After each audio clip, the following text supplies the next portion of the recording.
Nah, di video kali ini kita akan belajar mengenai rata-rata.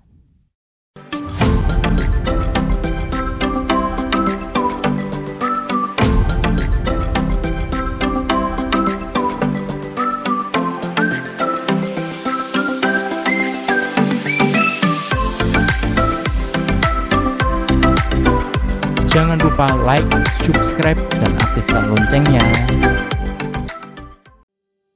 Di video sebelumnya kita sudah belajar mengenai bagaimana kita membaca data, kemudian kita menganalisis data, kemudian kita juga sudah belajar untuk membuat kesimpulan atau membuat prediksi dari sebuah data yang diberikan.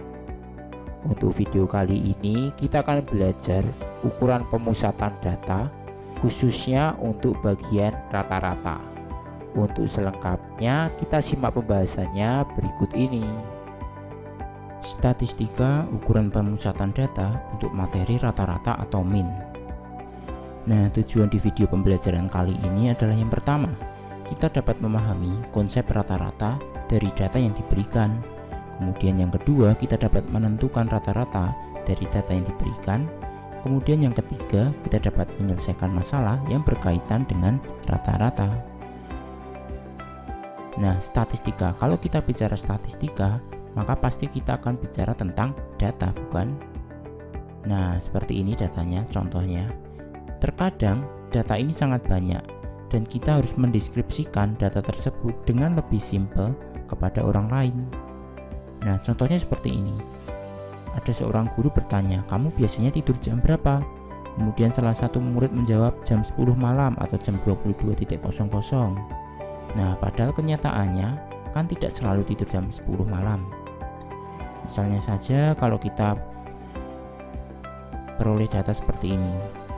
Dari hari Senin kita tidur jam 10, hari Selasa jam 22.30, Rabu jam 10 malam, Kamis juga jam 10 malam, kemudian Jumat jam 21.30, Sabtu jam 21.45, kemudian Minggu jam 22.30. Nah, karena kita sering melihat jam 22.00 atau jam 10 malam saat menjelang tidur, maka kita menjelaskan ke guru kita bahwa kita biasanya tidur jam 10 malam. Nah, proses menjelaskan data dengan mengambil satu data sebagai sampel ini disebut dengan ukuran pemusatan data. Disebut ukuran pemusatan data karena dalam mendeskripsikan data yang banyak, kita hanya memusatkan satu data, tapi satu data tersebut itu adalah mewakili semua data yang ada. Nah, selain ukuran pemusatan data, ada materi lain lagi, yaitu adalah ukuran penyebaran data. Tapi untuk ukuran penyebaran data kita akan bahas di lain video ya. Nah, ukuran pemusatan data sendiri terdiri dari tiga, yaitu adalah rata-rata, atau nama lainnya adalah min, kemudian median, kemudian yang ketiga adalah modus. Untuk video kali ini kita hanya fokus ke masalah rata-rata atau min. Nah, rata-rata adalah salah satu bentuk pemusatan data yang didapat dengan cara menjumlahkan seluruh data lalu dibagi dengan banyak datanya. Nah, simbolnya ada X, kemudian ada garisnya seperti ini. Ini dinamakan namanya X bar. Ini X, kemudian ada garisnya, itu adalah simbol rata-rata. Contohnya seperti ini. Dari hasil 10 tes siswa 10 siswa kelas 8 diperoleh data sebagai berikut. Nah, tentukan rata-rata dari data tersebut. Nah, tentunya gampang sekali kan? Rata-rata itu adalah jumlah data dibagi banyaknya data. Ya udah, kita jumlahkan dari 30 tambah 70 tambah 60 tambah 50 dan seterusnya. Kemudian sampai ke 60 ini, kemudian kita bagi banyaknya data. Banyak data ada berapa? Ada 10 siswa, 1, 2, 3, 4, 5, 6, 7, 8, 9, 10. Sudah dibagi 10. Kemudian diperoleh hasilnya, yang atas dijumlah diperoleh 600, yang bawah dibagi 10, sehingga rata-ratanya adalah 60. Seperti itu. Kemudian contoh soal yang lain. Berikut telah disajikan data dengan diagram batang mengenai hasil panen produksi padi di suatu daerah dari tahun 2004 sampai dengan tahun 2008. Seperti ini grafiknya, diagram batangnya. Nah, soalnya tentukan rata-rata hasil panen selama 5 tahun tersebut. Nah, ya udah, kita tinggal jumlah-jumlahkan saja. Rata-rata itu adalah jumlah data dibagi banyaknya data. Nah, jumlah datanya dari 2004 kan 20 ya kan, ini kan 20. Kemudian yang 2005 30, yang 2006 juga 20 lagi, 2007 ini adalah 50, kemudian 2008 adalah 40.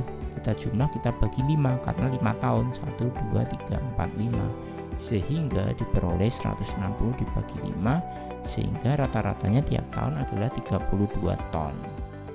Seperti itu. Contoh soal yang lain, berikut telah disajikan data hasil pengukuran tinggi badan siswa kelas 5 sebagai berikut.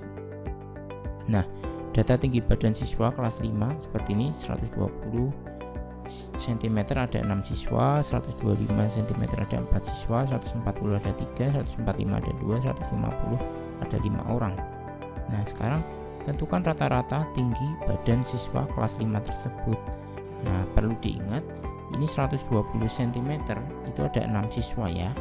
Berarti itu artinya ada 6 siswa yang tingginya itu 120 cm. Jadi kalau kita tulis secara manual itu berarti seperti ini, 120 ada 6 kali ya 120 nya. Nah, seperti ini bisa dipahami ya, 1 2 3 4 5 6. Kemudian 125 nya ada 4, ya udah 125 adanya 4, ya udah kita tulis 125 nya 4 kali seperti itu dan seterusnya kan. Nah, supaya lebih singkat itu berarti kan 120 nya ada 6 kali kan, berarti tinggal 120 kali 6 seperti itu kan penjumlahannya.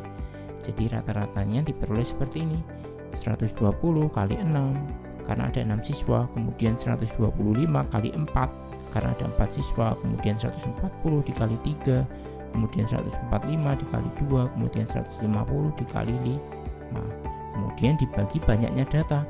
Banyaknya data ada berapa ini? Ya kita jumlahkan saja banyaknya siswa, 6 tambah 4 tambah 3 tambah 2 tambah 5, sehingga diperoleh hasilnya seperti ini.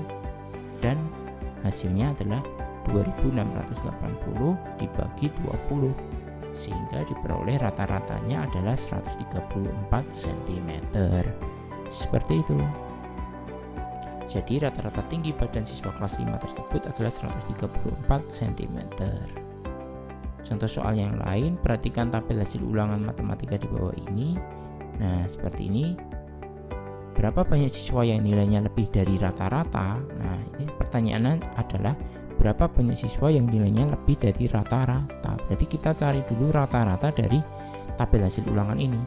Perlu diingat frekuensi di sini artinya bisa dapat diartikan sebagai banyaknya orang ya, atau banyaknya siswa. Jadi yang mendapat nilai 90 itu ada 4 orang, kemudian yang mendapat nilai 80 ada 7 orang, begitu juga seterusnya. Sehingga kita dapat peroleh rata-ratanya adalah seperti tadi. Jadi kita tinggal kalikan 90 kali 4 ditambah 80 kali 7 ditambah 70 kali 10 ditambah 60 kali 12 ditambah 50 kali 4 ditambah 40 kali 3 dibagi banyaknya data atau banyaknya siswa. Banyaknya siswa ini ya yang frekuensi ini ya, 4 tambah 7 tambah 10 tambah 12 tambah 4 tambah 3, sehingga diperoleh perhitungan seperti ini. Banyaknya siswa ternyata ada 40, sehingga jumlah datanya diperoleh 2660 dibagi 40, sehingga rata-ratanya adalah 66,5. Nah, ini belum selesai karena pertanyaannya adalah banyak siswa yang nilainya lebih dari rata-rata. Berarti lebih dari 66,5 itu kan berarti nilainya di sini 70 ya kan. Berarti banyaknya orang kan ada 10, kemudian ada 7, kemudian ada 4 kan, karena ini lebih dari rata-rata. Berarti nilainya yang mendapat nilai 70, 80, dan 90. Sehingga banyak siswa yang nilainya lebih dari rata-rata adalah 10 tambah 7 tambah 4, sehingga diperoleh 21 siswa. Seperti itu.